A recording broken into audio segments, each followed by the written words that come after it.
Fueled by tacos, beer, and Bloody Marys, the only show featuring baby Jesus with a nail gun, the pride of PA and the show with the eye of the tiger, ladies and gentlemen, PunchFarm.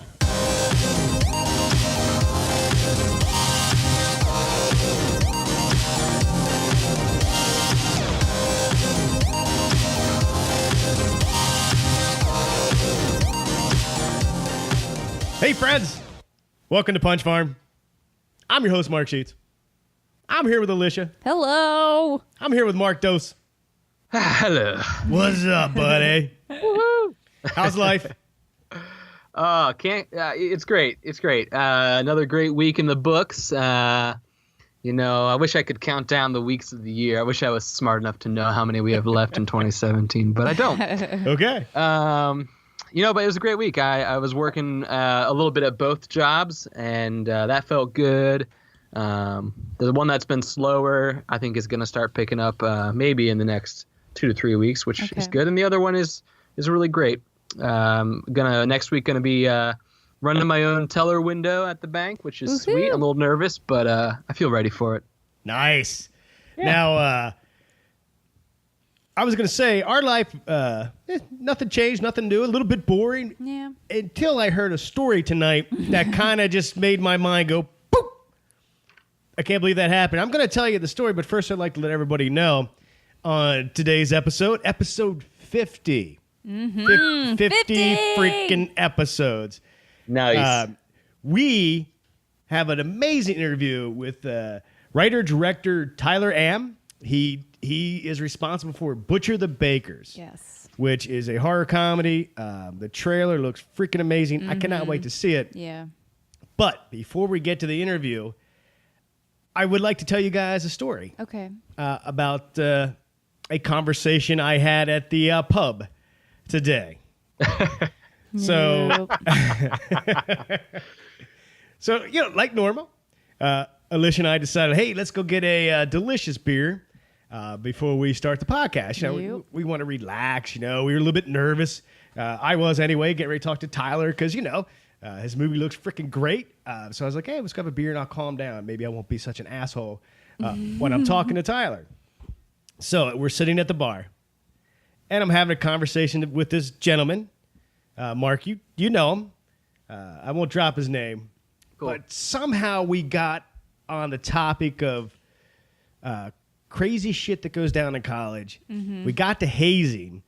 And this gentleman says, oh, man, this one time on this sports team I played on, the seniors made us... make a peanut butter and jelly sandwich with our penis. So they used their penis to spread the peanut butter into jelly. Oh my and they had to eat it. Now, right before they put it in their mouth, the seniors said, now pass it to your left. Yep. Now, they also made the sandwich right after a game. They didn't shower. God. They did not shower. So, again, as I listen to the story, inside I'm vomiting. Wow. That would send, my germ phobia through the friggin' roof. Oh my God. No kidding. But I feel like for them, this was a sports bonding moment. And that's great. That's great. I'm not knocking anybody. Now, Mark, when I was back in college, or let's even go back to high school, I don't know about you, I played D&D with my boys. I was in a metal band, and I tell you, when I, if you rolled like a 1, a D20, you rolled a 1, critical hit, not a critical hit, critical miss. We didn't have to make a sandwich with our dicks and eat it. No. So, what about you when you played D&D? No, if anything, we would take a shot of booze or just laugh at each other. Right.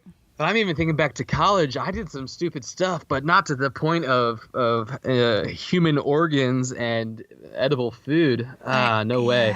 No, I know. And soon as gross. Mark told me this story, I don't know, maybe an hour ago, and I was just like, no, ew, that's disgusting. Yeah, you played soccer. What was the bonding moments with the soccer team? Listen, these are females that I played with. So it was definitely not, I wasn't, putting my cooch on anything. That's disgusting. Gross. No, I don't remember what we did, but it was definitely not that. Oh. And that's the story that I heard tonight at the bar. Yeah. How amazing is that? Now, doesn't that belong in like some weird comedy movie? Yes.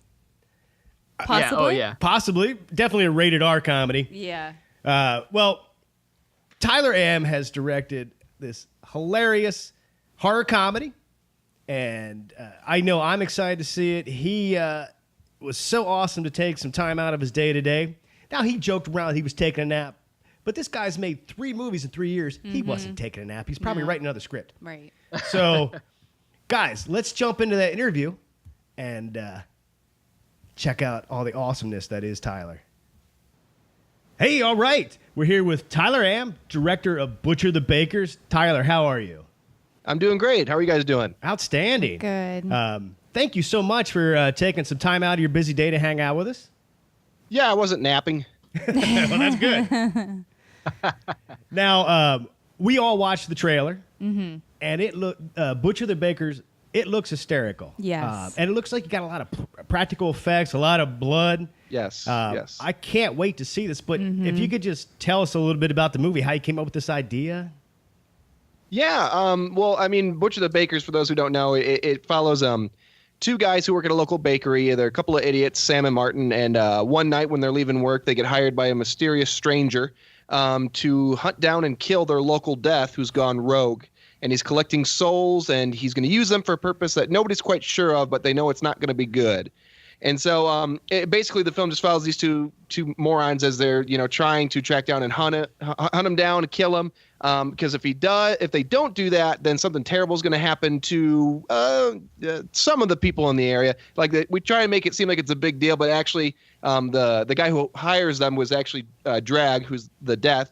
It's his boss, and it turns out it's just a clerical error more than anything else. So it's not actually that big of a deal. So yeah, I mean, I love to undermine my films, the plots of the characters as much as possible. But yeah, I mean, really, it's just I mean, we say it's a horror comedy, but that's really the only way that people will pay attention to us. It's more a comedy than anything else, but with lots of horror elements. So you point out the practical effects. Basically, everything we did that wasn't soul related is basically a practical effect. Lots of blood, guts, some good goops and stuff. I mean, I don't know, just lots of good gory violence. A lot of pratfalls that were unintentional because it was very wet sometimes. And so those, we just did a local screening, those got a lot of laughs, and those are all accidents. So you'll see Sam, who's played by a guy named Sean Walsh. He's a wily motherfucker. And he slips just about every scene we did, and got big laughs, so we'll take it. Awesome. I love that. Yeah, this movie, it looks hysterical. Yeah. Now, one thing I found today, you guys were doing a podcast kind of just cataloging your experience making this movie. Yeah, we've had some miserable experiences in the past, and I love listening to people bitch about stuff. So I thought maybe people would like to listen to me bitch about stuff. Awesome. And so I mean, really, like the ins and outs, highs and lows. And actually, this film wasn't too difficult to make. My first film, I had some major issues with the DP that I hired out of Chicago, and it was really kind of a miserable affair because it was my first feature film. I was pretty green. And my second film, takes place mainly in this one house, kind of like the classic cliche horror film. And one of the homeowners had a change of heart literally days ahead of when we were going to start principal photography, and wouldn't leave the house and made it miserable for everybody. And we had to scale things back. And so this one, we actually, there were issues, but they weren't that bad compared to those 2 films. That's too funny. Yeah, I was binge listening to your podcast today in preparation to hang out and talk with you. Dude, the podcast was hysterical. I mean, you guys Unintentional. Unintentional. You guys could just keep doing the podcast too, even when in between movies, just keep doing it. I think it was called the 99 cent movie. 99-cent movie. Yeah, dude, I was cracking up. I was having trouble getting my work done because I was having too much fun listening. And when you watch the movie, you'll get some more context on because Ryan, we say he's the host, but it's the two of us because I'm the writer, director, producer, editor of all my films. Ryan is the star or one of the leads in Butcher the Bakers. He plays Martin, but then Joe Buckley, who is the quintessential basement dweller, 22-year-old, no license, no job. He just kind of literally walked onto the set of my first film and became the mascot for our films, and we actually put him in this one, and he's like literally the breakout star of the whole thing. Everybody loves him because he's weird. He's just got a bowl haircut. He always wears a hoodie and jean pants and big Walmart shoes, and he's something else. And so I'm going to send you guys a link to a stream so you guys can stream it for free, and hopefully you enjoy it. Maybe mention it again later. But you'll love Joe Buckley, and if you like Joe Buckley, you'll like the podcast even more. Oh, outstanding. Thank you. Yeah, thank you so much. Now, how many, let's see, I'm looking here. You have, we got River City Panic. What's that movie about? So River City Panic was shot in the summer of 2014, came out spring 2015. That's about a group of friends. Kind of their thing is that they always just get together on the weekends and watch horror films, which is kind of what I used to do with my friends all the time. But one night they try and switch things up and actually like go out and do stuff. And they kind of fall into this. Their hometown is having it's gone mad, like something they don't quite understand what's going on, but people are running around like crazy. Like they witnessed, these cops crash into the back of this car, and people are just shooting each other, and nothing makes sense. And they kind of start piecing it together that a local town official's gone missing, and just kind of through the power of social media, everybody's kind of worked themselves up. And they're kind of freaking out about nothing. There's nothing going on. The guy could be fine, and he's not actually missing it, but for some reason everybody's just losing their shit about it. So it's just kind of a play on the small town madness that you sometimes run into. It's kind of based on there was just a rumor in my hometown that there was a murderer running around. And it was based on basically nothing, but people were losing their minds about it. Oh, boy. And I'm like, what the hell is going on? And the police were like, we can't comment on anything. Oh my God. And so everybody was getting more worked up, and nothing was wrong. There was no murder. There's nothing. And so it was kind of just that was a weird experience. And so, but anyways, these friends, it's they just don't want to be involved in anything, and they just kind of get sucked up into this madness. And so, it looks fantastic because it was shot on red with Lomo anamorphic lenses. But the script wasn't the greatest. and some of the acting is pretty raw, because they were all local actors. Okay. And so you can't get everybody out of Hollywood, to Ottawa, Illinois. So, right. But it's still a lot of fun. I would suggest you watch my films backwards. Okay. Watch the newest ones and then go back. Well, that movie sounds hysterical. Yeah.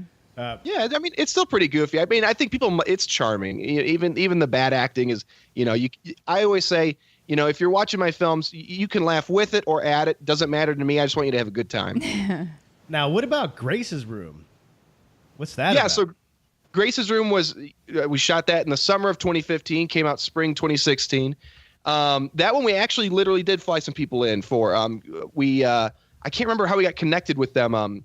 Actually, it was I had a new DP on this one it was a good buddy of mine growing up with who actually went to film school. I'm a sociology major, man.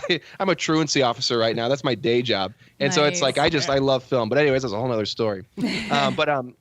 He knew some, he had a buddy that he went to Columbia with out of Chicago who lived in California, who hooked us up with a couple other people. Rachel Allig is the star of Grace's Room, and she's kind of been in some stuff. And so I think she's maybe, under 5,000 on IMDb. So that's probably a big deal. She plays Billy, who is house sitting for her aunt and uncle. And she invites some friends over because she doesn't want to be alone.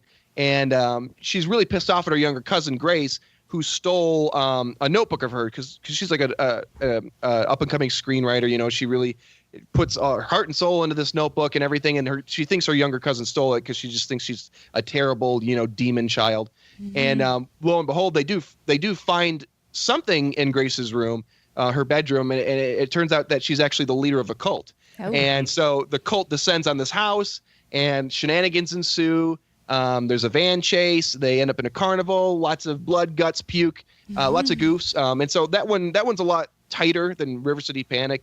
I got better at screenwriting, and we kind of used what budget we had.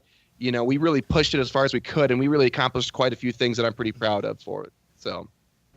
That sounds like a ton of fun too. So Yeah. if you're writing, directing, and producing these movies, where's your inspiration coming from? Because they all sound like so different, but they have like similarities.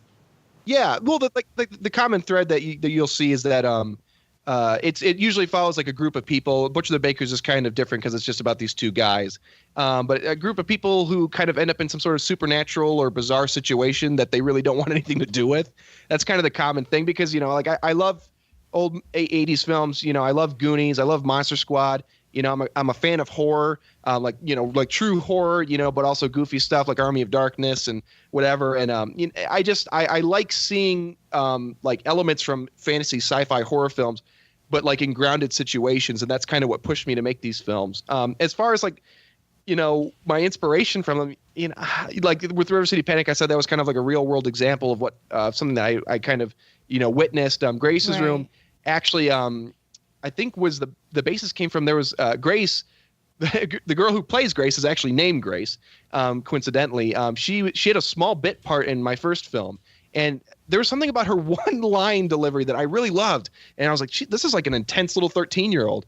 And I'm like, well, what if like she was like a bad guy, And I just started thinking about it, and I started writing it, and then thank God she had some pretty cool parents that were willing to let her say some awful things in my next movie and do some terrible things and basically literally be a demon child. And so that's kind of what inspired Grace's Room. And then Butcher the Bakers, that was actually based off a treatment I had written, a similar premise with a death, hunting down some souls. He's been fired, but he's still doing it. But it was a totally different film called Ill, which basically the premise is that these four friends get trapped in a house and they all have terrible food poisoning. And this death guy he just wants their souls. And he also gets sick just from being around him. And it's basically, I wanted to make a slasher film where everybody was like just puking and shitting themselves. And it was just a terrible experience. Because I was like, you always see people like they're at the top of their game. They're those strong female characters that are just running away. And I was like, well, what if they just had to crawl everywhere and they were sick on themselves? And I pitched that to my production team, and they're like, you know what? I like parts of that, but I don't like the shit and the puke and the piss because that is not going to be fun to film. And I'm like, all right, I understand. I can see that. And so, but anyways, I kind of, we just went back, me and my writing partner, who's also my cousin, and we went back and we retooled it into, kind of this buddy comedy type deal. What we said is like, let's turn this into Bill and Ted meets Hellraiser. And that's kind of how we developed it around the whole death aspect, and trying to include, a different dynamic with just these two lead guys, who really are just they're kind of like bad guys. They're not like the worst people, but they're very selfish. You find out early in the film that they're stealing money from the bakery that they work at, and they're just kind of assholes. And it's like, they don't really find any redemption by the end of the film, as far as their character. But they do think that they're better people by the end. Oh man, I cannot wait to watch this. I know. I mean, you definitely had me at. You wanted to make a Bill and Ted meet Hellraiser, so that was that's awesome. Yeah. And I think we accomplished that in some regards. I mean, again, the Butcher the Bakers was made for I think after principal photography somewhere between $14,000 and $15,000. It was actually my cheapest film, but it's definitely our best acted, looking, scripted. It's really strong, and that's why I think we're starting to get attention. And part of that is PJ Starks of Volumes of Blood fame, he kind of sought us out and was like, I like this. I want to help. And he really has. I mean, he's probably the reason why I'm talking to you guys anyways. Yeah. So, yeah. I can't remember because he has me doing so many interviews and podcasts and stuff. It's like, I don't know what is organic or what is all PJ, but I should just assume it's PJ. Yeah, that guy's amazing. Yeah. He seems to know everybody, and he's definitely a super awesome guy. We love him here on our podcast. Yep. He's great. We actually he's also terrible at sometimes too, because I'll wake up at 3 a.m. and it's like, hey, this interview just dropped, and I'm like, oh my God, PJ, let me sleep. Yeah, we love that guy. Now, making a independent horror flick. You said $14,000-$15,000. What's the biggest challenge? I mean, what do you got? Trying to get this done, small budget. I'm sure some of the crew is your friends. What's some of they're the biggest basically hurdles? all my friends now. I mean, it's kind of hard because I think for most creative people, it would be having to give up some of your sense of creativity, you know. But I've realized that, you know, I'm a big fan of just project-based work. So I like working with people, with my friends or whatever, other creative people. And so I don't have a problem kind of giving up some of that control to, you know, the production designer, special effects guy who's a good friend of mine, you know, to my camera team who I've grown to know over the years. And so like I kind of learned to like, well, that should help me inform my next script. So I know going into Butcher the Bakers, I'm going to have roughly maybe $12,000. You know, what can I do with that $12,000? What resources do we have? You know, and so, you know, I don't want to say that the only reason we used a bakery was because we had a bakery in town, and I felt like I could probably, you know, get the owners on board. But that was a big reason why it kind of informed the direction we went. You know, you know, I just know that I don't want to create something because I, you know, 3 films in 3 years has not been any small feat. And so I like to make sure that I'm prepared.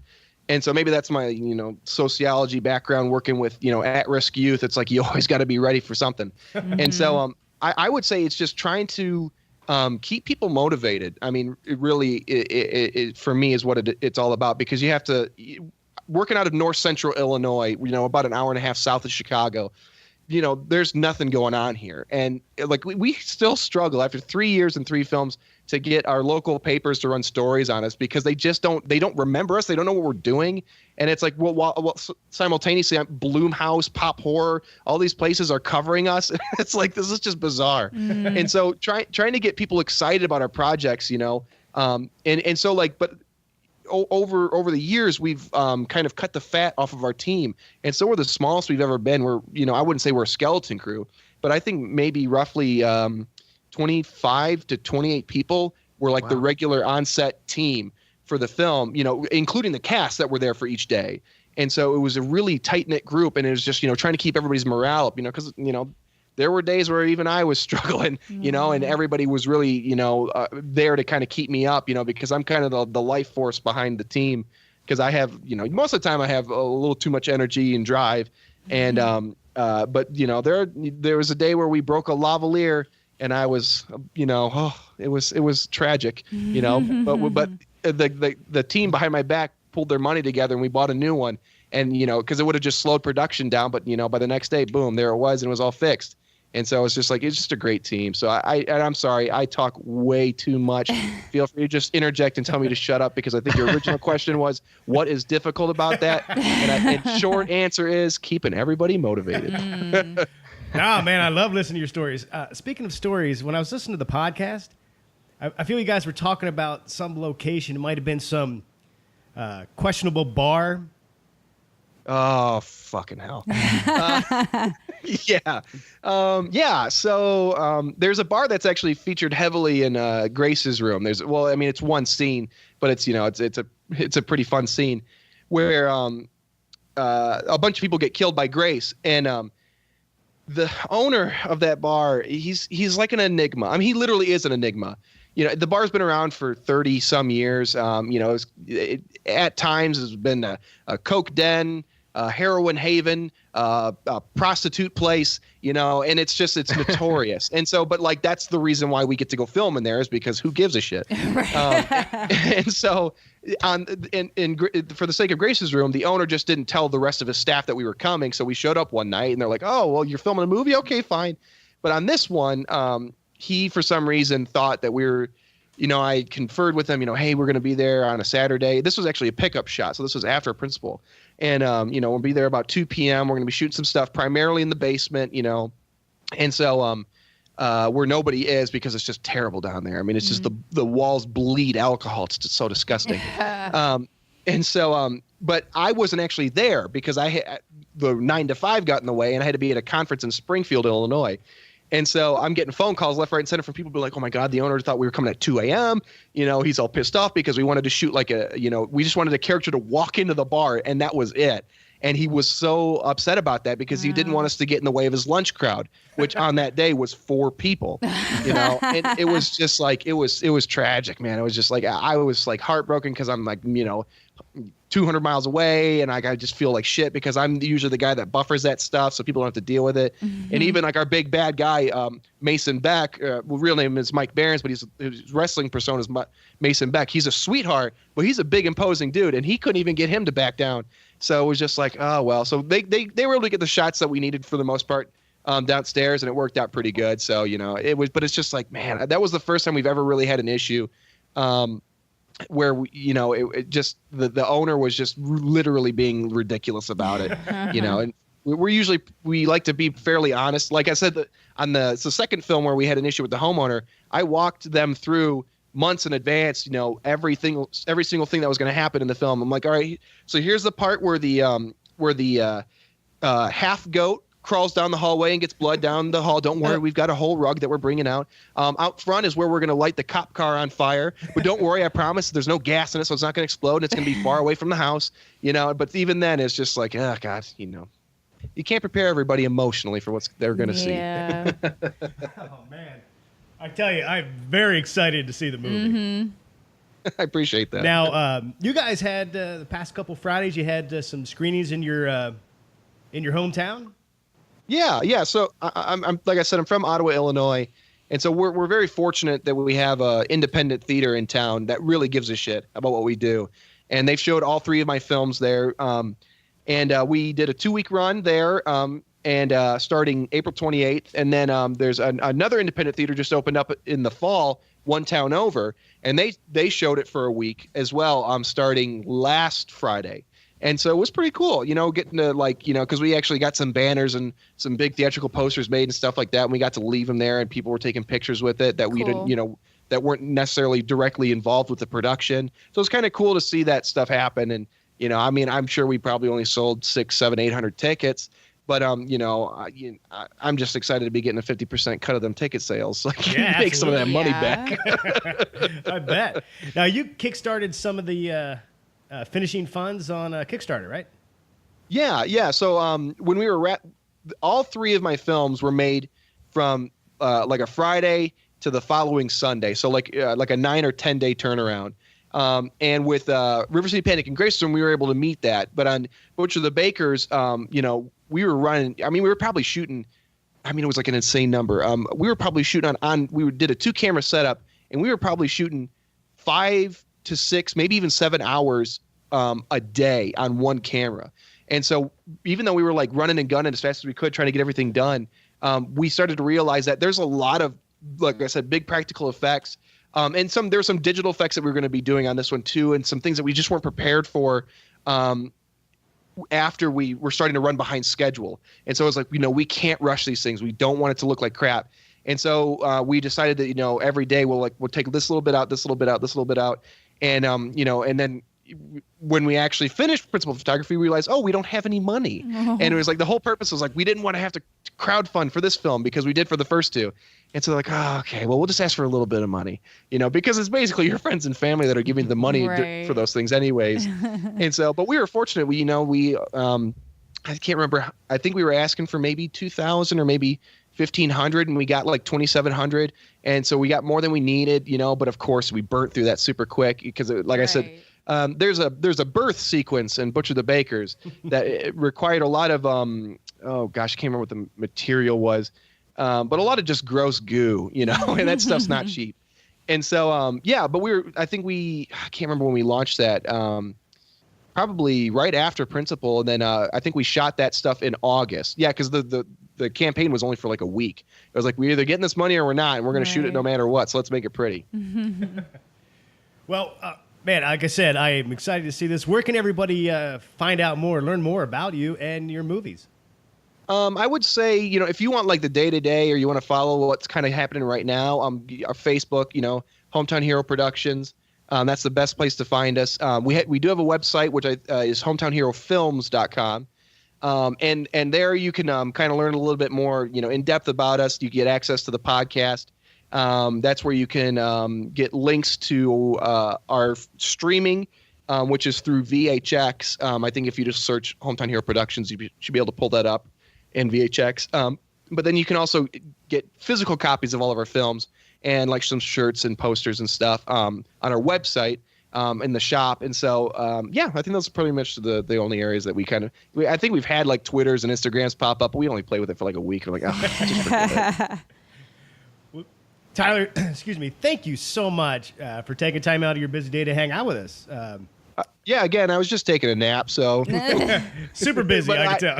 I appreciate you guys giving me the opportunity. Like I said, I mean, I'm a small town guy out of Illinois, and like 3 films in 3 years. You know, I've been working towards something. I'm not quite sure what it was, but maybe, if it was just being on PunchFarm podcast, it was worth it. Yeah, absolutely. I'm going to use that as a quote.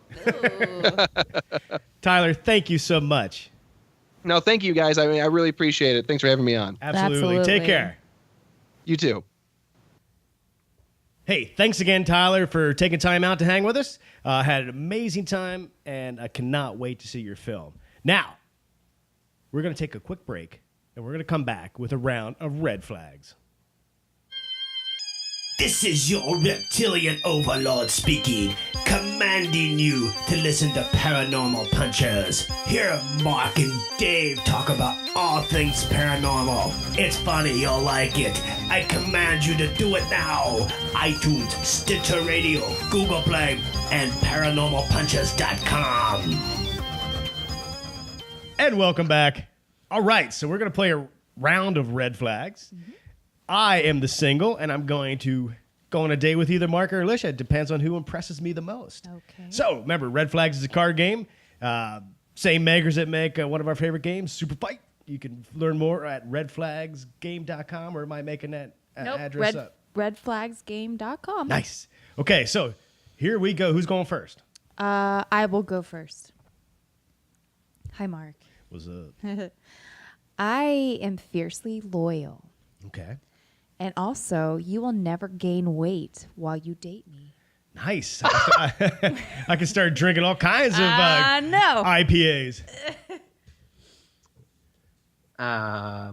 Wow. Fiercely loyal. I'm fiercely loyal.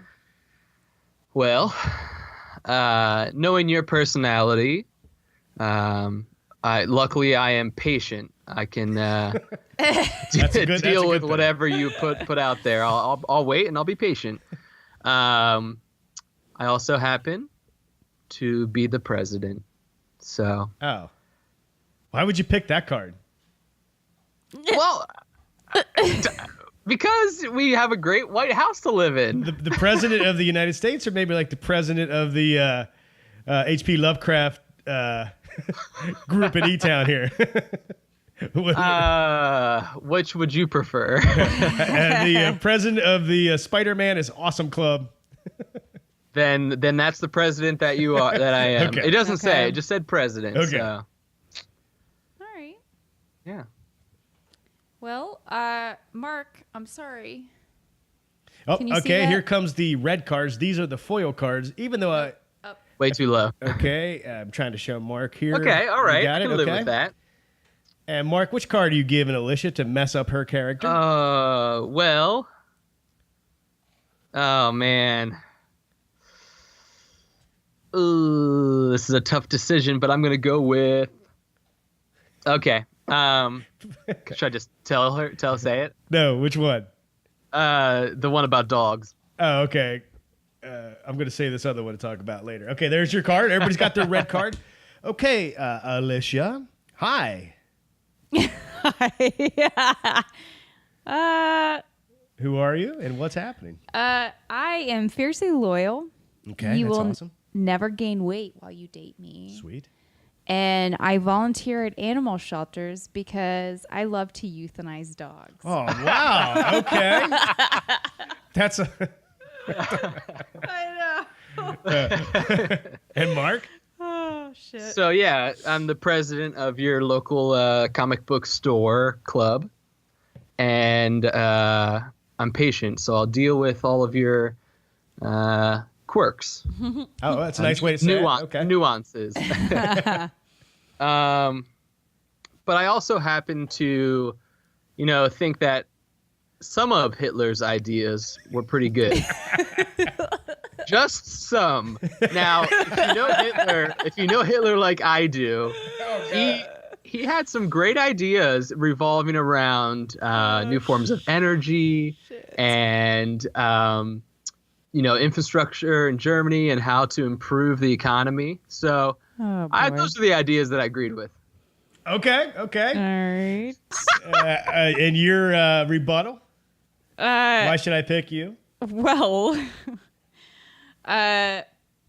you'll never gain weight, first off. I think that's something we all aspire to, right? To not get fat when we're older.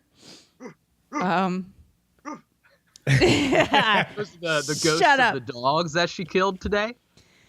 Listen, sometimes, animal shelters, they get filled to the max. And I happen to go and take care of thinning out the herd a little bit.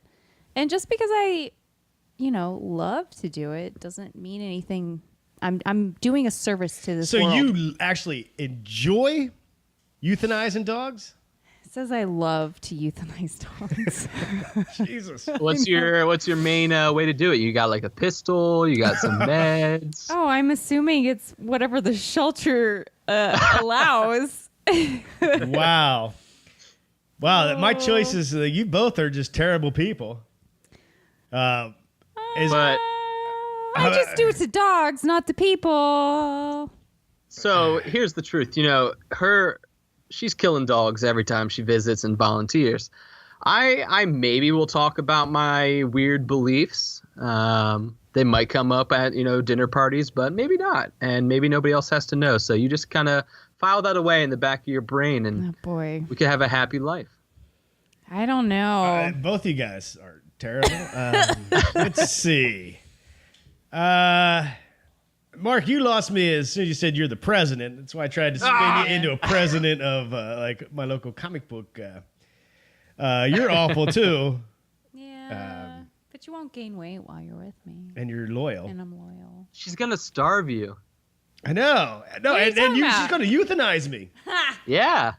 I guess for one date only, I would rather go with the person that's not spouting off the great ideas that Hitler actually had. So I think I'll go with Alicia on this one. Boop, boop, boop. That's red flags. Both of your characters turned out terrible tonight. They sucked, yeah. I like this one card that Mark didn't use What because was it? this would be hilarious. Calls every server fuckface. Would you like some water? Fuckface. Yeah, fill me up, fuckface. Oh, man. I don't know why that's funny. That person good. would be a terrible person. It's just funny. I also had a card that was shit's eggs full of blank. What? And shit's eggs full of, Full and of- you can fill with whatever you want. Oh. And on my paper, I wrote blood. Ah. But I still went with the dogs because I know you're both dog lovers. Well, that is red flags, and that was using the dark deck, which you can tell the dark deck is it's not for the faint of heart. Because that was awful. Yeah. Now, that reminded me of something I heard. Did you know Hitler had a program where he was trying to get dogs to talk? Yeah. Isn't that crazy? Yeah, I heard that. I mean, I probably heard it on the internet. Everything on the internet's pretty much accurate, True. right? Wow. I suppose we could have worked together. You could have gotten the dogs that I was going to euthanize and used those as your experiments, but Yeah. Well, before everybody hates us, that was red flags. We play the game. We didn't make the game. nope. Man, what a fun time. Tyler was amazing. I'm very, very excited to watch Yeah. Butcher the Bakers with you crazy sons of bitches. I definitely want to talk about it on the podcast. We heard a crazy story from at a local pub from a friend of ours. That certainly yeah. that was strange business right there. Isn't that right, guys? They know who I'm talking about. I know they're Yeah. listening.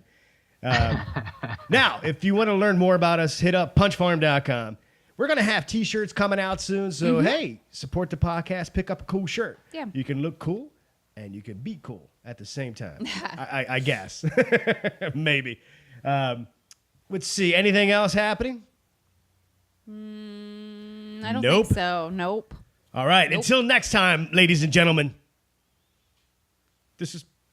Oh. Yeah, maybe I had a good sign off, but maybe not. Mark, do you want to take us out of here?